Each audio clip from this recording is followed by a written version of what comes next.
జగన్ ప్రభుత్వంలో జరిగిన తప్పులను ఆ రికార్డులను సరిచేయడానికే సింగపూర్ పర్యటనకు వచ్చాను. ఆంధ్రప్రదేశ్ ముఖ్యమంత్రి 3వ రోజు పర్యటన సందర్భంగా అక్కడ ఆంధ్ర సింగపూర్ బిజినెస్ ఫోరం సదస్సులో కీలకమైన వ్యాఖ్యలు చేశారు. అంటే ఒకటి, మనం గత 2 రోజులుగా కూడా ఈ విషయాన్ని మాట్లాడుకున్నాం. ఎందుకు అవసరం అంటే, జగన్మోహన్ రెడ్డి తను 5 ఏళ్ళు అధికారంలో ఉన్నప్పుడు, ప్రభుత్వంలో ఉన్నప్పుడు ఆయన ఒక భరోసా ఇచ్చాడు. అదేం భరోసా అంటే, పరిశ్రమలను ఆంధ్రప్రదేశ్ నుంచి పారిపోయేలా చేస్తా, రాజధానిని నాశనం చేస్తా, కొత్త వాళ్ళు ఎవరు కంపెనీలు పెట్టుకోకుండా చూసే బాధ్యత నాది, నా మంత్రులది, ఇతర దేశాలపై బురద జల్లుతా. ఎందుకంటే అమరావతి సంబంధించి సింగపూర్ చంద్రబాబు నాయుడు ప్రభుత్వంతో కలిసి పనిచేయాలని అనుకుంది కాబట్టి సింగపూర్ని అత్యంత అవినీతి దేశంగా ముద్ర వేస్తా. ఇది అప్పట్లో జగన్మోహన్ రెడ్డి చేసింది. డెఫినెట్గా కొంతవరకు అందులో సక్సెస్ అయ్యారు ఆయన. ఎందుకంటే కంపెనీలు తరలిపోయాయి, పక్క రాష్ట్రాలకు వెళ్ళిపోయాయి, కొత్త వాళ్ళు ఎవరు ధైర్యం చేసి పెట్టడానికి రాలేదు. కియా లాంటి దాన్ని అప్పుడు చంద్రబాబు నాయుడు తీసుకొస్తే అక్కడ ఎంపీలు వెళ్ళి వాళ్ళని బెదిరించిన పరిస్థితి. ఇవన్నీ చూశాక ఇంకా ఎక్కడొక్కడ వ్యాపారం చేసుకుంటే చాలు, ఆంధ్రప్రదేశ్కి మాత్రం రాము అని లులు లాంటి కంపెనీల అధినేతలు చెప్పిన సందర్భాలు మనం చూసాం. ఇవాళ వాళ్ళందరూ తిరిగి మళ్ళీ ఆంధ్రప్రదేశ్లో వస్తున్నారు, ఎందుకంటే కూటమి ప్రభుత్వం అధికారంలోకి వచ్చింది కాబట్టి. కానీ సింగపూర్తో ఏమిటి సంబంధం ఆంధ్రప్రదేశ్ కంటే, as already said earlier, master plan ఏదైతే ఉందో అమరావతి రాజధానికి సంబంధించి దానికి కీలకమైన డిజైన్లు, ఆ మాస్టర్ ప్లాన్ ఉచితంగా మన దగ్గర నుంచి ₹1 తీసుకోకుండా, అంటే భాగస్వాములు వాళ్ళు ఏదో మనకి హెల్ప్ చేసి వెళ్ళిపోవాలని కాదు. ఒకటి, చంద్రబాబు నాయుడు బ్రాండ్ తాలూకా ఇమేజు, రాష్ట్రాన్ని ఆయన ఏ రకంగా ముందుకు తీసుకెళ్తాడు, అమరావతిని ఎంత అద్భుతంగా డెవలప్ చేయగలుగుతాడు అనే విజన్ వాళ్ళు ఇక్కడ చూశారు గతంలో. కాబట్టి అది చరిత్రే కదా, ఎవరు కాదనుకున్నా ఎవరికి ఇష్టం లేకపోయినా అది చరిత్ర. సో ఆ రకంగా అందులో భాగస్వాములు అవుదాము, ఒక విన్ విన్ సిచ్యుయేషన్లో పని చేసుకుందాం. అప్పుడు సింగపూర్ ప్రభుత్వంతో ఒప్పందాలు జరిగాయి, దాన్ని వెనక్కి వెళ్ళిపోయాయి జగన్మోహన్ రెడ్డి పరిస్థితులు. సో ఇప్పుడు మళ్ళీ తిరిగి తీసుకురావాలి కాబట్టి రండి, మీరు వచ్చి పెట్టుబడులు పెట్టండి. అక్కడ ఉన్న వాళ్ళని కూడా పిలుస్తున్నారు, ఎందుకంటే P4 అనే కొత్త ప్రోగ్రాం తీసుకున్నారు. అంటే ఎవరైతే హ్యాండ్ హోల్డింగ్ లేక అలాగా ఎకనామికల్గా అణగారిన వర్గాలుగా ఉండిపోతున్నారో, ఎవరైతే ఉన్నత స్థానంలో ఉన్నారో వీళ్ళిద్దరినీ కలిపే ఒక గొప్ప కార్యక్రమం. ఇంతకుముందు కూడా నేను చెప్పా, ఇలాంటి ఆలోచన గతంలో ఎవరూ చేయలేదు. ఇది ఇప్పుడు అర్థం కాదు, కానీ దీని రిజల్ట్స్ వచ్చిన తర్వాత బహుశా 2 ఏళ్ళు, 3 ఏళ్ళు, 5 ఏళ్ళు లేదా 10 ఏళ్ళు, అప్పుడు దీని తాలూకా విశిష్టత ఏంటి, 10 ఏళ్లకు 5 ఏళ్లకు ముందే చంద్రబాబు నాయుడు ఈ ఆలోచన ఎందుకు చేశారనేది ఖచ్చితంగా అప్పుడైతే అర్థమవుతుంది. I'm sure about that. So ఇది ఈయనిచ్చే భరోసా, నేను మీకు మీ భద్రతకు భరోసా ఇస్తాను చంద్రబాబు నాయుడు అంటున్నారు. కానీ ఇప్పటికీ కూడా తన అనుయాయులతోటి ఏపీఎండీసీలో మీరు పెట్టుబడులు పెట్టకండి, పెట్టుకున్న వాళ్ళు వెనక్కి తీసేయండి అని ఈమెయిల్స్ పెట్టిస్తారు జగన్మోహన్ రెడ్డి. అంటే ఆయనక ఎందుకు రాష్ట్రం అభివృద్ధి చెందకూడదు అనుకుంటాడు, ఆయన ఎందుకు పెట్టుబడులు రాకూడదు అనుకుంటాడు, ఉన్నవాళ్ళు ఎందుకు పారిపోవాలనుకుంటాడు అనేది నిజంగా $1 మిలియన్ క్వశ్చన్ అంటాం కదా, అంతకన్నా పెద్దది. అర్థం కాదు. ఎవరైనా అది ప్రతిపక్షంలో ఉన్నా అధికారంలో ఉన్నా సరే, మీరైనా నేనైనా, ఏదో 4 కంపెనీలు వస్తే రాష్ట్రానికి 4 డబ్బులు వస్తాయి, పరిశ్రమలు వస్తే 4 ఉద్యోగాలు వస్తాయి, మన పిల్లలకి అభివృద్ధి బాగుంటుంది, ఎక్కడికో వెళ్ళిపోక్కర్లేదు. తర్వాత ఆ భరోసాతో ఇంకోడెవడో లోకల్గా ఇంకో చిన్న బిజినెస్ పెడతాడు, సో దట్ స్టేట్ డెవలప్ అవుతుంది, సో దట్ దేశంలో నెంబర్ 1గా అయ్యే అవకాశం ఉంటుంది. ఇలా ఆలోచిస్తారు ఎవరైనా. కానీ దీన్ని కిందకి ఎలా తొక్కేయాలి, ఆంధ్రప్రదేశ్ అభివృద్ధి బాటలో కాకుండా అధపాతాళానికి వెళ్ళేదంటూ నెంబర్ 1గా ఎలా ఉండాలి అనే ఆ కుతంత్రపు ఆలోచనలకి అసలు మూలం ఏంటి, అది ఏ ఒక్క రోజుకైనా అర్థమవుతుందా లేదా అనేది ఎదురు చూడాల్సిన పరిస్థితి. సో అలాగా రాష్ట్రానికి రండి అని పిలుస్తున్నారు. ఇక రాష్ట్ర ఇమేజ్ని అధికారంలో ఉన్నప్పుడు కానీ లేనప్పుడు కానీ ఆ బ్రాండ్ ఇమేజ్ని ఎలా దెబ్బతీయాలి అనే పనిలోనే వీళ్ళు నిత్యం ఉంటారు. అయితే దీనికి వెనకాల అండర్ కరెంట్గా బినీత్ దిస్ ఆలోచనలో ఒక ప్రధాన ఉద్దేశం ఏంటంటే, ఒకటి, మద్యం కుంభకోణంతో సహా ఇతర కుంభకోణాలకు ఒకటి బయటకు వస్తున్నాయి. సరే, ప్రిడామినెంట్గా మద్యం కుంభకోణమే తీసుకుంటే అది విచారణ క్లైమాక్స్కి వచ్చేసింది ఇంకా.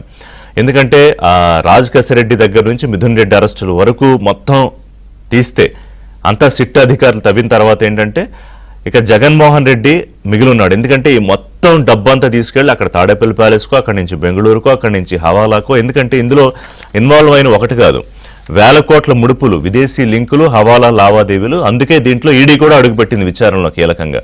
సో ఇక ఎటు పాలిపోని పరిస్థితుల్లో నిన్న గవర్నర్ని కలిశారు జగన్మోహన్ రెడ్డి, భారతిరెడ్డితో కలిసి, వారితో కలిసి గవర్నర్ని కలిశారు. ఎందుకు సడన్గా గవర్నర్ని కలిశారు? సరే, అధికారంలో ఉన్నప్పుడు ముఖ్యమంత్రిగా కలవాల్సిన సందర్భాలు ఉంటాయి, కలిశారు.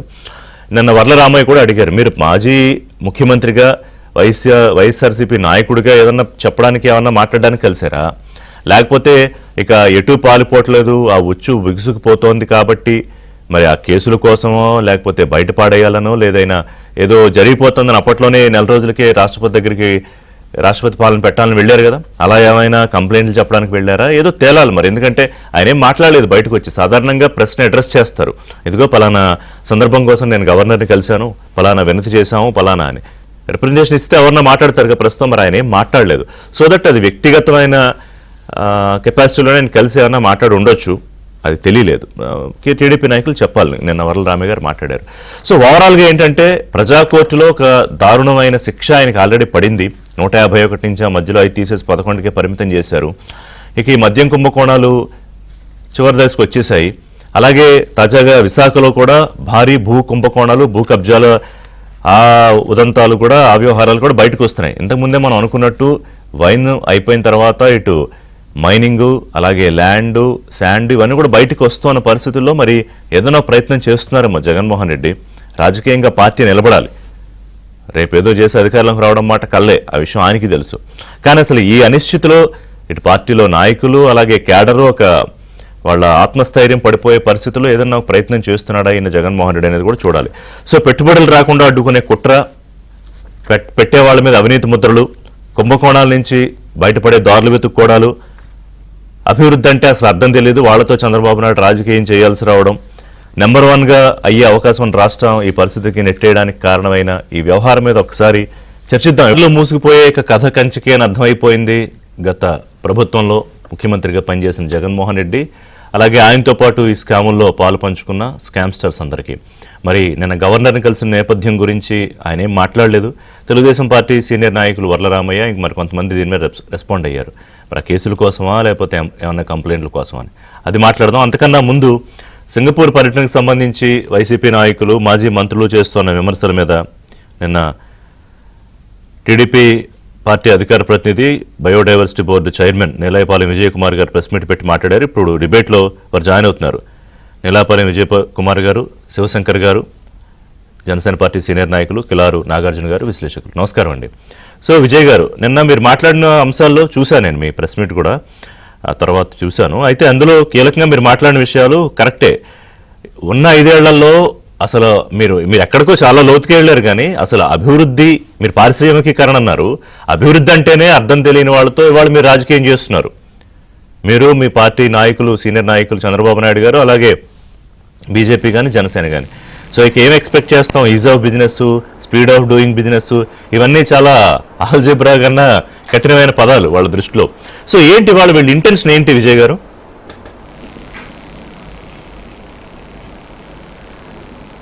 సార్, ఇప్పుడు మన పాత సామెత ఒకటి ఉంది, వాళ్ళు చేయరు, ఒకటి చేస్తే దాన్ని ఒప్పుకోరు.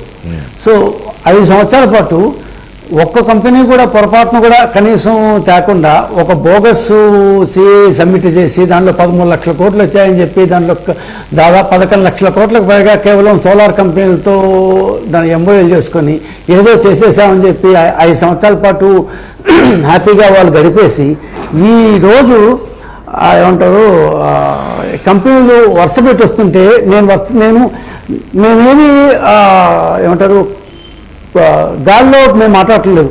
163 కంపెనీలతో మేము ఎంఓయూ చేసుకున్నాం.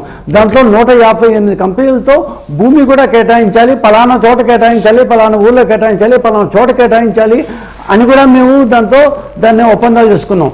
దాన్ని కొన్ని స్టార్ట్ అయ్యాయి కూడా. ఒక 5 కంపెనీలు మాత్రం గూగుల్ డేటా సెంటర్ లాంటివి ఇంకా దాని ఎంఓయూ స్థాయికి రాలేదు.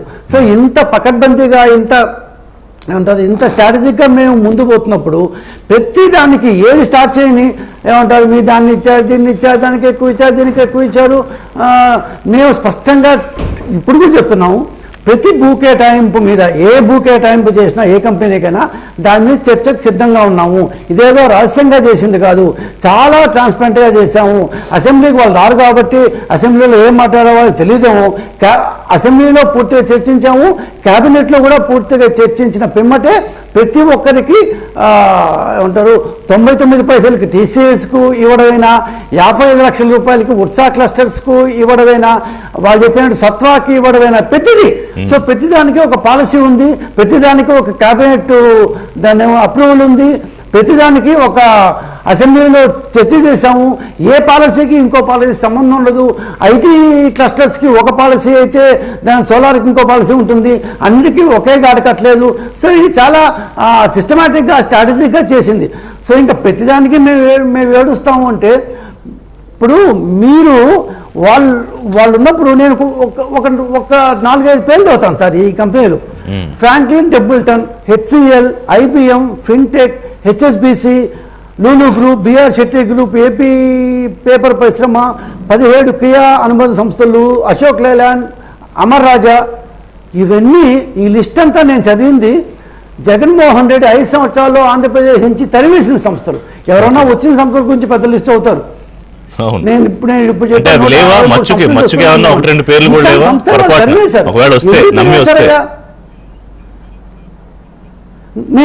నేను వైసీపీ జగన్మోహన్ రెడ్డి అనుకో ప్రతి ఒక్కరు వాళ్ళు మాట్లాడుతుంటారు కదా, వాళ్ళు ఎవరైనా సరే ఇవాళ నుంచి ఈ ప్రెస్ మీటు ఇవాళ మీ ప్రోగ్రామ్ చూసైనా సరే కనీసం వాళ్ళు తెచ్చిన ఒక 5 కంపెనీలు లేకపోతే 2 కంపెనీలు, పెద్ద కంపెనీలు 2 కంపెనీలు వాళ్ళ పేరు కానీ చెప్తే ఇంకెప్పుడు మేము మాట్లాడు. ఇప్పుడు ఒక చిన్న ఎగ్జాంపుల్ చెప్తాను. సరే వైజాగ్ ఐటీ వాళ్ళకి అంత సీన్ లేదు, దాన్ని వదిలేద్దాం. 2018లోనే భూమి కేటాయించి బిల్డింగ్ కూడా స్టార్ట్ చేసిన విజయవాడలో అశోక్ లేలాండ్. అమరావతి అంటే ఆయనకు పట్టదు, అది శ్మశానం, ఓకే దానికి సేఫ్ పక్కన పెడతాం. విజయవాడలో ద ఎయిర్పోర్ట్ పక్కనే అశోక్ లేలాండ్ 2019 వాళ్ళు వచ్చేటప్పటికే సగం మిషన్ని కూడా ఇన్స్టాల్ చేశారు. వాళ్ళు వచ్చిన తర్వాత వాళ్ళు వెళ్ళిపోయారు, మొత్తం క్లోజ్ చేసేసి. Was it not the responsibility of Jaganmohan Reddy? అరే అశోక్ లేలాండ్ లాంటి ప్రఖ్యాత కంపెనీ, స్వాతంత్రం రాకముందు నుంచి కంపెనీ, భారతదేశంలో దాని టాటా అశోక్ లేలాండ్ దాని బాడీ బిల్డింగ్లో వాళ్ళే మెయిన్. అట్లాంటి కంపెనీ ఎందుకు వెళ్ళిపోయింది? కనీసం అడగనిపించడా? అప్పటి ఇండస్ట్రీ మినిస్టర్ గాజులుగా వస్తున్నాడా? ఏమన్నా అంటే నేను పచ్చల కంపెనీలు తెచ్చాను, దాన్ని బొబ్బట్ల కంపెనీలు తెచ్చాను అని మాట్లాడతారు, కానీ దాన్ని కోడిగుడ్డు ఈకలు ఏదైతే చెప్తా ఆయన. అశోక్ ఎందుకు మీరు తీసుకొచ్చి సింగపూర్ కి చంద్రబాబు నాయుడుకి కవర్పిల్లలు ఏదైతే మాట్లాడాడు కదా మొన్న ఆయన. సరే ఇప్పుడు సింగపూర్కి వెళ్ళారు. సింగపూర్ కంటే ముందు మేము దాన్ని దావోస్కి వెళ్ళాం. మేము దావోస్కి వెళ్ళాము, జగన్మోహన్ రెడ్డి గారు కూడా దావోస్కి వెళ్ళారు. కొన్ని విషయాలు జనాలకి మర్చిపోయింటారేమో, ఇంకోసారి చెప్పాలని. జగన్మోహన్ రెడ్డి గారు 7 రోజుల పాటు దావోస్కి వెళ్ళి ఫ్లైటు దావోస్కి పోకుండా నేరుగా లండన్కి వెళ్ళిపోయింది. అక్కడ 2 రోజులు ఉన్నారు. ఏం చేశారో మరి మనకు తెలియదు. ఆ తర్వాత దావోస్ సమ్మిట్ స్టార్ట్ అయిన పక్క రోజు సాయంత్రం వెళ్ళి కేవలం 2 రోజులు మాత్రమే ఉండి వాళ్ళ కుటుంబ సభ్యులు ఫ్రెండ్స్తో కూడా దావోస్ పక్కనే ఉన్న ఆల్ప్స్ పర్వత శ్రేణుల్లో ఆయన హ్యాపీగా 3.5 రోజుల పాటు సేద తీరారు. అరే దావోస్ పోయి వాళ్ళతో వీళ్ళతో మాట్లాడిన వాళ్ళు కంపెనీలు ఏవయ్యా అంటే దాని పక్కనే ఉన్న హిల్ స్టేషన్కి వెళ్ళిపోతే ఎట్లా? This is what you're done. So మేము కూడా వెళ్ళాం. మేము ఖచ్చితంగా చెప్తాము, ఈ రోజు వచ్చిన తర్వాత దావోస్ నుంచి వచ్చిన తర్వాత 163 కంపెనీలు తెచ్చామని స్పష్టంగా పేర్లు సహా నేను ఒక్కొక్కటి కాదు ఎవ్రీథింగ్ లిస్టు మేము ఫుల్ దాన్ని నేమ్స్ ఉన్నాయి, ప్రతి ఒక్క పేర్లు సహా చెప్తాం ఎక్కడెక్కడి నుంచి వచ్చా, ఏమేమి వచ్చాయని చెప్పి. అలాంటి స్థాయిలో మేము ఉన్నప్పుడు మమ్మల్ని ఏ విధంగా మీరు విమర్శిస్తారు? So Singapore visit. సింగపూర్ అనేది చాలామంది మనం హైటెక్ సిటీ హైదరాబాద్ చూస్తుంటాం కదా, రహేజా మైండ్ స్పేస్ అని హైటెక్ సిటీ లోపల పోగా లెఫ్ట్ సైడ్ ఉంటుంది. టాటా యొక్క దాని టీసీఎస్ వల్ల దాని బిల్డింగ్ పక్కనే మేము అక్కడ పనిచేసాం కాబట్టి నాకు బాగా తెలుసు. సో ఒకప్పుడు 2008, 7, 8, 9 ఆ ప్రాంతంలో it was a barren land, ఏముండేది కాదు. హైటెక్ సిటీ బ్యాక్ సైడ్ ఖాళీ స్పేస్. ఈ రోజు కాదు 2014-15 నాటికే ఒక్క సింగిల్ అంగుళం దొరకదు మీకు అక్కడ, అద్దె కూడా దొరకదు, అంత ఫుల్గా ఉంటుంది. ఎందుకంటే దేర్ ఆల్ కన్సల్టింగ్ కంపెనీస్, కన్సల్టెన్సీలు కదా, కన్సల్టింగ్ కంపెనీస్. సో ఈ కన్సల్టింగ్ కంపెనీలు ఏం చేస్తాయంటే మన ఆంధ్రప్రదేశ్ ఎకనామిక్ డెవలప్మెంట్ బోర్డు మారి వాళ్ళు మన యొక్క ల్యాండ్ తరఫున they will go to various companies, various investing companies, factories in Europe కావచ్చు, దాన్ని యూఎస్ కావచ్చు, ఇట్లాంటివి వెళ్ళి ఇక్కడ దీన్ని వాళ్ళకి ఎక్స్ప్లెయిన్ చేసి వాళ్ళని ఇన్వెస్టర్స్ తీసుకొస్తారు. That is what any consulting company does. అదే ఇది సింగపూర్కి ఇచ్చిందన్నమాట. సో సింగపూర్కి ఇచ్చిన మాత్రం వాళ్ళతో ఏదో మేము దాన్ని షరీక్ అయిపోయామని వాళ్ళతో కలిసిపోయామని రాగానే వాళ్ళని తరివేశారు. చాలా మంది ఏం బీకారు? మంచి ఎగ్జాంపుల్ ఇచ్చారు. ఎందుకంటే చాలా మందికి ఖచ్చితంగా ఈ కదా. చిన్న ఎగ్జాంపుల్ తో కరెక్ట్ గా ఏంటి సింగపూర్ తో అనే ఒప్పందానికి క్లారిటీ వస్తుంది. ఎస్ అవును సార్, ఇప్పుడు ఒక్క మాట ఏమంటే సింగపూర్లో పెద్ద పెద్ద ఫ్యాక్టరీలే ఉండవు. Singapore is a financial capital, consulting capital, strategic capital. So వాళ్ళు ఇట్స్ యూనిక్. అది అంత చిన్న కంట్రీలో ఇంత మీన్ వరల్డ్ వైడ్ దాని ఫైనాన్షియల్ కంపెనీస్ ఎందుకు వస్తాయి అంటే Yes. వాళ్ళు అక్కడ కూర్చొని అదొక టైప్ ఆఫ్ వ్యాపారం. సో వాళ్ళు వాళ్ళ యొక్క మనం ఇప్పుడు అమరావతిలో వాళ్ళకి ఆల్రెడీ 2019లో కానీ మేము గెలిచి అన్ని బాగుండి జరిగి ఉండి ఉంటే వాళ్ళు మన తరఫున వెళ్ళి అమరావతి అనే ఒక కొత్త క్యాపిటల్ వచ్చింది, దాన్ని ప్లస్లు ఇవి వాళ్ళు ఇచ్చే, దాని కన్సెషన్లు ఇవి వాళ్ళు ఇచ్చే, దాన్ని డిస్కౌంట్లు ఇవి భూమి. సార్ ఒక్క మాట ఏంటంటే international marketing for Andhra Pradesh capital Amaravati నేవే, అంతే కదా, అది సింగపూర్ Exactly. చేస్తుంది. మాట్లాడదాం. ఒక్క మాట సార్, లాస్ట్ మాట ఏంటంటే ఎగ్జాక్ట్లీ అంతే కదా సార్. సో ఒక్క మాట సార్, విదేశాల్లో ఉన్న కంపెనీలు అక్కడి నుంచి డబ్బులు తెస్తాయి, అక్కడి నుంచి దాన్ని టెక్నాలజీ తెస్తాయి, కావాలంటే మనుషులు తెచ్చుకుంటాయి, కానీ భూమి తేలేవు. అంతే. భూమి అక్కడ భూమి ఫ్లైట్లో ఇక్కడ రాలేదు కదా. సో భూమి లేకపోతే ఎవరేం చేయలేరు. ఇవ్వాలి భూమి వాళ్ళకి, వాళ్ళు ఒక చోట ఉండి వ్యాపారం చేయాలి కదా, వాళ్ళు ఒక చోట ఫ్యాక్టరీ పెట్టాలి భూమి కదా. కావాలి. భూమి ఇవ్వను అంటే ఎట్లా? కరెక్ట్ విజయ్ గారు, శివశంకర్ గారు, భూమి కావాలి, అక్కడికి వచ్చిన వాళ్ళకి భద్రత, భరోసా కావాలి. ఇది ఇస్తారంటున్నారు ఇవాళ చంద్రబాబు నాయుడు. గత 5 ఏళ్లలో ఏవి ఇచ్చారో ఏం చేశారో ఇప్పుడు విజయ్ గారు కూడా చెప్పారు. అలాగే నాగబాబు గారు మొన్న చాలా ఇంట్రెస్టింగ్ కామెంట్ ఏంటంటే, ఫస్ట్ టైం అనుకుంటా ఆయన మాట్లాడారు, ఇప్పటివరకు నాకు ఎవరు మాట్లాడిన రిజిస్టర్ కాలేదు, బాబు ఇంకో 20 ఏళ్ల పాటు ఇంక మర్చిపోండి మీరు అధికారం అనేది అని చెప్పి, అది మింగుడు పడని చాలా పెద్ద బాంబు వేశారు నాగబాబు గారు. సో ఎనీవే ప్రజలు కూడా అర్థం చేసుకుంటున్నారు. ఎట్లా చూస్తారు శివశంకర్ గారు ఇవాళ చంద్రబాబు నాయుడు చేసే ప్రయత్నాన్ని, ఏదో రూపంలో ఏదో రకంగా అడ్డుకోవాలని చేసే కుట్రలు?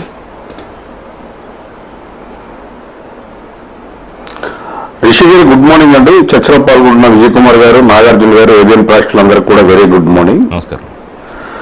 ఇక్కడ ప్రధానంగా ఏంటంటే గత 5 సంవత్సరాల్లో అభివృద్ధిని చేయలేదనేది కాదండి, ఉన్న వ్యవస్థల్ని ధ్వంసం చేసింది గత ప్రభుత్వం. అభివృద్ధి చేయకపోతే ఆ జరిగిన అభివృద్ధిని యథాతథంగా ఉంచలేదు. అచ్చా, ఇక్కడ at least status quo అన్నా ఉండాలి. ఏంటంటే వ్యవస్థను ధ్వంసం చేసి స్టేటస్ కోనే మెయింటైన్ చేయలేదు, రివర్సల్ వెళ్ళింది. ఓకే. సో దాన్ని గాడిని పెట్టి మళ్ళీ రైలు పట్టాలు ఎక్కించడానికి కూటమి ప్రభుత్వం అధికారంలోకి వచ్చినప్పటి నుంచి కూడా గౌరవ ముఖ్యమంత్రి గారు చంద్రబాబు నాయుడు గారు విపరీతమైనటువంటి శ్రమిస్తున్నారు. ఇది ఆంధ్ర రాష్ట్ర ప్రజలందరూ కూడా గమనిస్తున్నారు. అయితే ఏమిటి అంటే ఇక్కడ వాళ్ళు ప్రతి దానికి ఏదో ఒకటి మాట్లాడడం తనకు ఉద్దేశం ఏంటి అని అంటే ఇన్సెక్యూరిటీ అండి. వాళ్ళకి ఇంకా భవిష్యత్తు లేదు, భవిష్యత్తు అంధకారం అయిపోతుంది అన్నటువంటి ఒక సంకేతాలు వాళ్ళకి అందుతున్నాయి. దానివల్ల ఏంటంటే అందులోంచి వచ్చినటువంటి కమోషన్, గందరగోళ పరిస్థితి, ఆందోళన, ఈ రెండిటి సమ్మిళితమై ఎవరు ఏం మాట్లాడుతున్నారో తెలియటం లేదు. ఉదాహరణకి నేను నిన్న గుడివాడ అమర్నాథ్ గారు మాట్లాడిన మాటలు మనం గమనించేటట్టయితే, సింగపూర్ అత్యంత కరప్షన్ కంట్రీ, అందులో చంద్రబాబు నాయుడు గారికి కరప్షన్తో లింక్ పెట్టి ఏదో ఒక సినిమా టైటిల్ ఏదో మాట్లాడుతున్నాడు. అంటే ట్రాన్స్పరెన్సీ ఇండెక్స్లో ప్రపంచంలోని 80% పైగా ఉన్న కంట్రీస్లు మనం తీసుకునేటట్టయితే Denmark, Finland, Switzerland, Sweden, Singapore. ఆ జ్ఞానము కూడా గతంలో పరిశ్రమల శాఖ మంత్రిగా పనిచేసిన వ్యక్తికి లేదు. అంటే ఏదో ఒకటి మాట్లాడాలి, నోరు ఉంది కదా, ఏదో ఒకటి మాట్లాడేసి వీళ్ళ మీద ఏదో ఒకటి మరక అంటిద్దామనే ఆలోచనే తప్ప, ఇప్పుడు వీటన్నిటిని సింగపూర్తో మనకి యాక్చువల్గా 2014-19 సమయంలో అప్పటి ప్రభుత్వం అండర్స్టాండింగ్ కుదుర్చుకున్నాక వీళ్ళు తర్వాత భయపెట్టి వాళ్ళ వెనక పంపించేశారు. దాన్ని అండూ చేయడానికి, తప్పు జరిగింది సరిదిద్దడానికి ఈరోజు చంద్రబాబు నాయుడు గారు సింగపూర్ వెళ్ళడం జరిగింది. ఇది రాష్ట్ర ప్రభుత్వమే కాదు, దేశం అంతా కూడా గమనిస్తుంది. ఎందుకంటే వాళ్ళు చాలా హర్టింగ్ మూడ్లో ఉన్నారు. ఈ ప్రభుత్వం అంతా చాలా అవమానకర రీతిలో వాళ్ళు వెనక్కి పంపించింది. అవును. ఇప్పటికీ కూడా వాళ్ళకి సంకేతాలు పంపిస్తుంది. ఏమిటి అని అంటే నెక్స్ట్ మేమే వస్తాము, వస్తే ఏంటి ఇప్పుడు వస్తాను కళ్ళకనండి. కలాం గారు కళ్ళ కనమన్నారు కానీ పగటి కళ్ళు కనమనలేదు. ఇంకా మీ చాప్టర్ అయితే డెడ్లీ క్లోజ్డ్. అది ఇసుమంత రాజకీయం తెలిసిన ఏ ఒక్కరికైనా తెలుస్తుంది. మీకు రిషి గారు ఒక ఉదాహరణ చెప్తాను. నేను ఎంఎస్ఎంఈ చైర్మన్గా ఉన్నా. ఈ 5 సంవత్సరాల్లో ఎంఎస్ఎంఈ డెవలప్మెంట్ కార్పొరేషన్ని వీళ్ళు ఎంత ధ్వంసం చేశారో నేను ప్రత్యక్ష ఉదాహరణ, సాక్షిని నేను. ఇప్పుడు దాన్ని పట్టాకెక్కించడానికి ఎంత కష్టం అవుతుందనంటే ఇప్పుడు ఒక 2 మాసాలు అవుతుంది దాన్ని ట్రాక్లో పెట్టడం జరిగింది. అంటే ఇలాగ ఒక ఎంఎస్ఎంఏ కాదు, industrial policy, tourism policy, revenue policy, taxation policy, అన్ని రకాలుగా వీళ్ళు ధ్వంసం చేసేసి అవినీతితో వీళ్ళ సొంత ఎజెండాతో 5 సంవత్సరాలు పరిపాలించారు తప్ప ప్రజా సంక్షేమము అభివృద్ధి అని 2 పదాలు వీళ్ళ డిక్షనరీలోనే లేవు. సో ఈ రోజు ఏదో అవాకు చవాకులు మాట్లాడుతున్నంత మాత్రాన దానివల్ల ఒరిగేదేం లేదు. వాళ్ళు ఎవరినైనా గెలవచ్చు, ఏవైనా మాట్లాడవచ్చు. ప్రజాస్వామ్యం, freedom of speech, article 19(1)A ఉంది. కానీ దానికి కూడా ప్రజలు గమనిస్తున్నారు. ప్రజాకోర్టులో ఆల్రెడీ వాళ్ళు ఓడిపోయారు, చిత్తుగా ఓడిపోయారు. ఇంకా వాళ్ళ తనకి ఇమేజ్ని ఇంకా డౌన్ చేసుకొని ఇక పూర్తి కాలగర్భంలో కలిసిపోయే రోజు ఎంతో దూరం లేదు ఈ పార్టీకి, ఈ జగన్మోహన్ రెడ్డి గారికి. ఇదంతా ప్రజలను తప్పుదోవ పట్టించడానికి, జరుగుతున్న అభివృద్ధిని చూసి వారవలేక మళ్ళీ అభద్రతా భావానికి గురి అయ్యి మళ్ళీ రాజకీయంగా మేము పూర్తి నాశనం అయిపోతానన్న భయంతో మాట్లాడుతున్న మాటలే తప్ప ఇందులో ఎంతమాత్రం వాస్తవం లేదు. ఇప్పుడు అవినీతి కుట్ర ఇదేంటి? సింగపూర్ దాని మీద ముద్ర వేశారు. ఇప్పుడే చదువుతున్నా, లులు వస్తుంది కదా, అసలు మేము 50% ఆంధ్రప్రదేశ్కి రావని లులు కంపెనీని మళ్ళీ తీసుకొస్తున్నారు. లులు అంటే ఒక కంపెనీ వస్తే దాన్ని చూసి ఇంకో 4 కంపెనీలు వస్తాయి, అభివృద్ధి జరగాలి. అసలు అభివృద్ధి చేస్తేనే అవినీతి అంటే ఎలాగా? అప్పుడు కానీ ఇప్పుడు కానీ మొన్న ఏపీఎండిసికి రాసిన లెటర్లు, ఈమెయిల్స్ విషయం కూడా పయ్యావల్ కేశవ్ బయట పెట్టారు. దాని మీద కూడా ప్రోబ్ నడుస్తుంది. అంటే ఏంటి కుట్ర వెనకాల ఏంటి కారణం నాగార్జున గారు? రిషి గారు, మనకు చర్చలో పాల్గొంటున్నటువంటి శివశంకర్ గారికి, విజయ్ కుమార్ గారికి, ఏబిఎం వీక్షకులకు శుభోదయం అండి. నమస్కారం. రిషి గారు సమర్థుడైనటువంటి వాడు చేసేటువంటి పని ఏంటంటే అనుక్షణం అభివృద్ధి గురించి ఆలోచిస్తూ అభివృద్ధి చేస్తూ ఉంటాడు. అసమర్థుడైనటువంటి వాడు ఆ పని చేయలేడు కాబట్టి పనుల్లో లోపాలు వెతుకుతూ వాటిని ఇచ్చేయటం కోసం వాటిని ఎలా బ్యాడ్ గా చూపించాలి అనేటువంటి పనిలో వీళ్ళు ఉంటారు. ప్రస్తుతం జరుగుతుంది అదే. ఎందుకంటే మీరు సమర్థుడి స్థాయికి మీరు వెళ్ళలేనప్పుడు అతన్ని మీ స్థాయికి తీసుకొస్తే సరిపోతుందని నమ్మేటువంటి జనాల్లో జగన్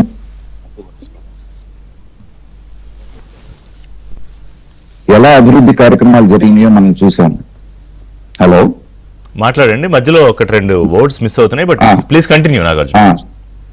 సో చంద్రబాబు నాయుడు గారు గత 5 సంవత్సరాల్లో ఎలాంటి అభివృద్ధి చేశారు అనేటువంటిది అంటే 2014-19 మధ్యలో చూసిన వాళ్ళకి ఎవరికైనా అర్థమవుతుంది.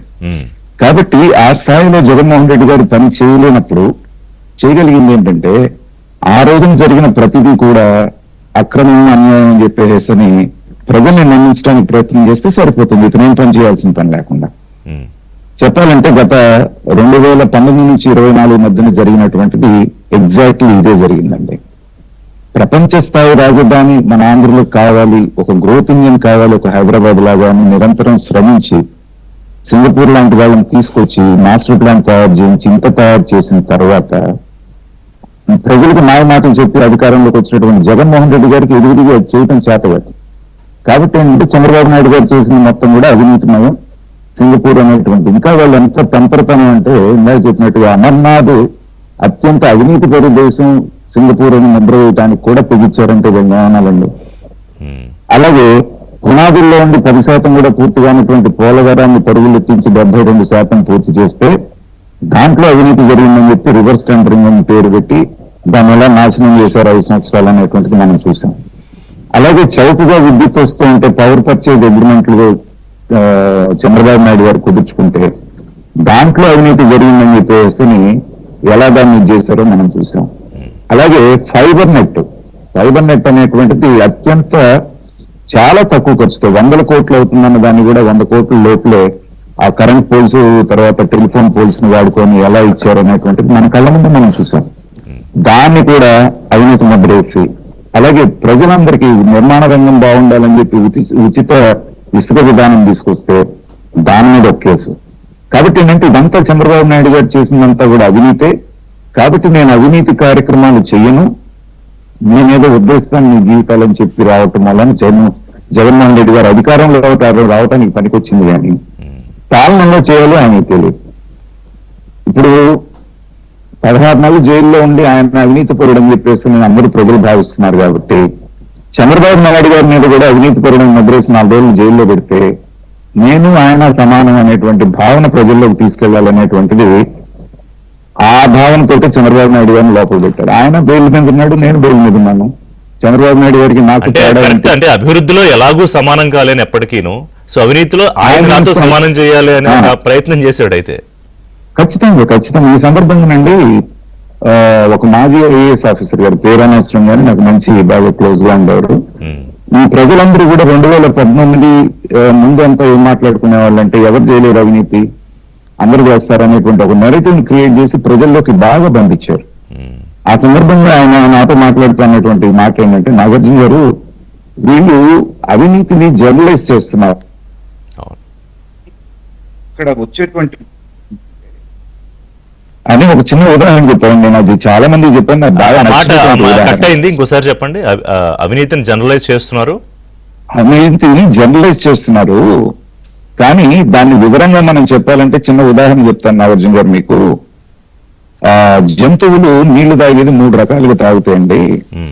లేడి ఉంటుంది, లేడి ఒక చెరువు దగ్గరికి వెళ్ళి నీళ్లు తాగినప్పుడు ఏంటంటే అది మూతి మాత్రం పెట్టి తాగితే అసలు కనీసం తాగినట్టు కూడా తెలియదు. రెండోది ఆవు నీళ్లు తాగుతుంది, 2 కాళ్ళు తీసుకెళ్లి దాంట్లో పెట్టేసేసి ముట్టతో అటు ఇటు తనకు కావాల్సిన తాగుతుంది, అది కూడా నీళ్లు తాగటమే. కానీ దున్నపోతుంది నుండి అది కూడా నీళ్లు తాగుతుంది. ఫస్ట్ అది ఏం చేస్తుందంటే వెళ్ళి చెరువులో దూకేస్తుంది. ఆ చెరువులో ఉన్న నీళ్ళన్నీ కూడా బురద చేసి పారేసి ఇంకెవరు కూడా తాగడానికి వీలు లేకుండా చేసి రోడ్డు ఎక్కిన తర్వాత దాని తోకతోటి దానికి ఉన్న బురదని మొత్తాన్ని కొట్టుకుని పోతుంది, అందరికీ కొట్టుకుంటా పోతుందండి. సో 3 రకాలు నీళ్లు తాగటమే. కానీ మొదటి రకం ఎవరు అనేటువంటిది లేదిలాగా ఎనిమిది ఎవరో తెలుస్తుంది జనానికి, దున్నపోతనేటువంటిది ఎవరో కూడా జనానికి తెలుసు. ఎగ్జాంపుల్ తో క్లియర్గా ఇప్పుడు నాకెంతో నచ్చిందంటే ఇవాళ దాన్ని జర్నలైజ్ చేసి చంద్రబాబు నాయుడు గారు కూడా 53 రోజులు జైల్లో ఉన్నారు కాబట్టి నేను ఆయన సమానం, నా అవినీతికి ఆయన అవినీతికి సమానం సరిపోయిందనేటువంటి మైండ్ సెట్ లో ఉన్నటువంటి వీళ్ళని తీసుకొని వీళ్ళు చంద్రబాబు నాయుడు గారితో పోటీ పడలేనప్పుడు ఏంటంటే ఆయన వీళ్ళ స్థాయికి దిగజారుస్తున్నారు. ఇప్పుడు మీరు చెప్పిన చాలా కీలకమైన పాయింట్. ఇప్పుడు సరే జగన్మోహన్ రెడ్డి నుంచి కానీ ఆయన అనుయాయుల నుంచి ఎవరు ఏం ఆశించరు, అది క్లియర్. కానీ అంటే అభివృద్ధి కానీ లేకపోతే వీళ్ళు ఇలా చేయాలి, లేకపోతే బాబు గారు బాగా చేశారని చెప్పాలని, లేకపోతే కామ్ గా ఉన్నా కూడా, ఇందాక శివశంకర్ గారు చెప్పారు చూసారా, ఏం మాట్లాడకుండా కామ్ గా ఉన్నా కూడా ఓకే, అదే అలాగో ఆశించాం. కానీ మరి రాష్ట్రం తాలూకా బ్రాండ్ ఇమేజ్ ని, సపోజ్ ఏపీఎండిసికి సంబంధించి please refrain from the investments towards AP అని లెటర్లు ఈమెయిల్స్ పెట్టడం అనుకోండి, దాని మీద విచారణ, లేకపోతే ఇదిగో ఈ అవినీతి ముద్రలు వేసి చేసేది. మరి బ్రాండ్ ఇమేజ్ దెబ్బతినకుండా ఉండాలంటే నాకు ఇందాక మీరు చెప్తుంటే అనిపించింది, సింగపూర్ ప్రభుత్వం అవినీతికి సంబంధించి చాలా కఠినమైన శిక్షలు వేస్తుంది కదా. చైనాలోను సింగపూర్లోను దాదాపు ఇంచుమించు ఉరి శిక్షలు లాంటివేవో ఉంటాయి, సబ్జెక్టు కరెక్షన్, అవినీతి చేసిన మాజీ ప్రధానులని అధికారుల స్థాయి వాళ్ళని కూడా. మరి ఎవరో వేరే చోట వాళ్ళ దేశం మీద అంత పెద్ద అవినీతి ముద్రలు మరకలు వేస్తుంటే వాళ్ళు దాని మీద కూడా ప్రోబ్కి ఆదేశించొచ్చేమో, ఇక్కడ కూడా నేను ఇలా చెప్పిన ఫార్ములాని అప్లై అవుతుందండి. ఎందుకంటే 2019 నుంచి 24 మధ్యన మనం చాలా ఆణిముత్యాలు లాంటి మంత్రులను చూసామండి. ఇప్పుడు గుడివాడ అమర్నాథ్ గారి విషయం తీసుకుంటే ఆయన ఐటీఎన్ పరిశ్రమలండి, దానికి స్పెల్లింగ్ కూడా ఆయన తెలియదు. తర్వాత వచ్చి క్యూసిక్ కిను టీఎంసీకి తేడా తెలియనటువంటి అంబటి రాంబాబు గారు, అనిల్ కుమార్ యాదవ్ గారు లాంటి వాళ్ళకి తేడా తెలియనటువంటి వాళ్ళు. తర్వాత అత్యంత కీలకమైనటువంటి ఏపీఐఐసి చైర్మన్ గా ఎవరిని చేశారండి? రోజా గారిని చేశారండి. సో ఇలా చెప్పుకుంటూ పోతే ఆ మొత్తం క్యాబినెట్ లో ఎడ్యుకేషన్ మినిస్టర్ ఎవరండి? కొన్నాళ్ల పాటు మన బొత్స సత్యనారాయణ గారు. బొత్స సత్యనారాయణ గారిని ఎడ్యుకేషన్ మినిస్టర్ గా ఊహించుకోగలరా? సో ఎవరిని ఏ శాఖకి నియమించాలి అనేటువంటిది కూడా కనీస అవగాహన లేకుండా తన భజన పరులు, తనకి ఇష్టలు, బూతులు తిట్టేవాళ్ళు, మాజీ సీఎం ఇంటి మీదకి వెళ్లే వాళ్ళందరినీ మంత్రులుగా చేసుకున్నప్పుడు ఏంటంటే వాళ్ళకు చేయటం చేత కానప్పుడు ఏంటంటే ఇప్పుడు తరవేయటం బాగా తెలిసింది. ఒక్క కంపెనీని తీసుకురావడానికి వాళ్ళ రక్త కన్నీరు కారుతుందండి. ఇప్పుడు చంద్రబాబు నాయుడు గారి లాగా 4వ ముఖ్యమంత్రిగా చేస్తున్నటువంటి వ్యక్తి స్వయంగా వెళ్లి వాళ్ళని నచ్చపెట్టుకొని వెనక్కి తెచ్చుకోవాల్సినటువంటి పరిస్థితి వస్తుంది. కానీ సంతోషించదగ్గ విషయం ఏంటంటే లులు గ్రూప్ లాంటివి మిగతా కాన్ఫిడెన్స్ పోయి వెనక్కి వెళ్లిపోయినటువంటి వాళ్ళు కూడా మళ్ళీ ఈ రాష్ట్రంలో పెట్టుబడి పెట్టడానికి వస్తున్నారు అంటే అది కేవలం చంద్రబాబు నాయుడు గారి మీద ఉన్నటువంటి ఆయన సమర్థత మీద ఉన్నటువంటి ఒక నమ్మకమే కానీ ఇంకేం కాదండి. మనకి శుభపరిణామం ఏంటంటే నేను ఊహించిందైతే వాళ్ళు మళ్ళీ వెనక్కి కనీసం 3-4 అలా కాకుండా వెంటనే జరగటం అనేటువంటిది ఏంటంటే మనందరం సంతోషించదగ్గ విషయం. కనీసం ఇది చేతగానప్పుడు జరుగుతున్న దానికి అడ్డుపడకుండా ఉండటం అనేటువంటి కూడా కనీస విజ్ఞత అండి. అది వీళ్ళకి లేదు. వరల్డ్ బ్యాంక్ అందరికీ లెటర్లు రాశారు, ఏమైందో చూసాము. మిగతా వాళ్ళందరికీ లెటర్స్ రాశారు, ఏమైందో చూసాము. ప్రజలు కానివ్వండి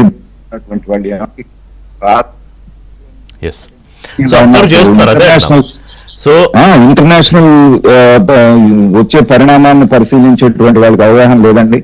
ఇవాళ జగన్మోహన్ రెడ్డి గారు అనేటువంటి వ్యక్తి రాజకీయంగా సమాధైపోతున్నాడు. మళ్ళీ ఆయన అధికారంలోకి వచ్చేటువంటి అవకాశం లేదని భావించిన తర్వాతనే ఇందాక విజయ్ కుమార్ గారు చెప్పినటువంటి సంస్థలన్నీ కూడా రావటం, ఇద్దరు ముగ్గురుగా పెట్టుబడులు రావటం, ఉద్యోగ అవకాశాలు కల్పిస్తున్నారు అంటే ఏంటంటే వాళ్ళల్లో జగన్మోహన్ రెడ్డి గారు ఇక రారు అనేటువంటిది నిర్ధారణ అయ్యింది అనేటువంటిది నాకు ఖచ్చితంగా అనిపిస్తుంది.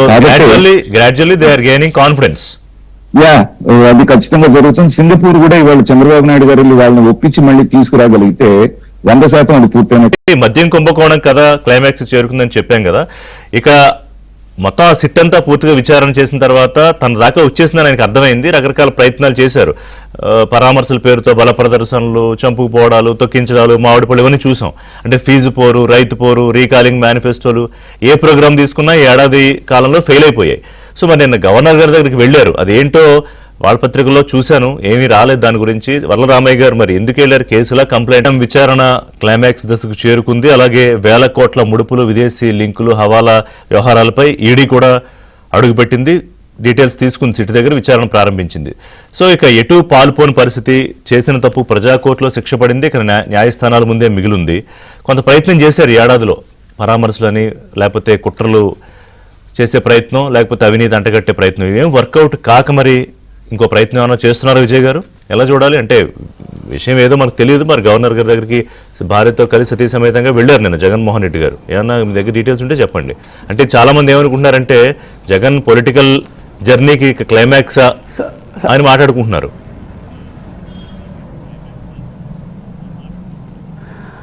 సరే, ఇప్పుడు జగన్మోహన్ రెడ్డి గారికి, గవర్నర్ గారికి అంత పర్సనల్గా వాళ్ళు మీ ఇంట్లో వాళ్ళు ఎలా ఉన్నారు, మా ఇంట్లో వాళ్ళు ఏ విధంగా ఏం చేస్తారు, ఇట్లాంటి మాటలు ఉండే అవకాశం లేదు. వాళ్ళిద్దరికి అంత దాన్ని ఏమంటారు పాత సంబంధ బాంధవ్యాలు కూడా లేవు.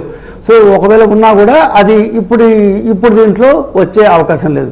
సో ఖచ్చితంగా జగన్మోహన్ రెడ్డి గారు బయటకు వచ్చి అఫీషియల్గా మాట్లాడని నేపథ్యంలో ఖచ్చితంగా అతని వాదన, అతను బహుశా నేను అమాయకున్నాను, లేకపోతే ఇది నా మీద ఇది చేస్తున్నాను, రకరకాలుగా మీరు దీంట్లో కొంత ఇన్వాల్వ్ అయితే బాగుంటుందను అనే వెళ్ళారు. నిన్న మేము యాక్చువల్లీ రామయ్య గారు ప్రెస్ మీట్ పెట్టే ముందు కూడా దాన్ని అక్కడ ఉన్నాం మేము కూడా.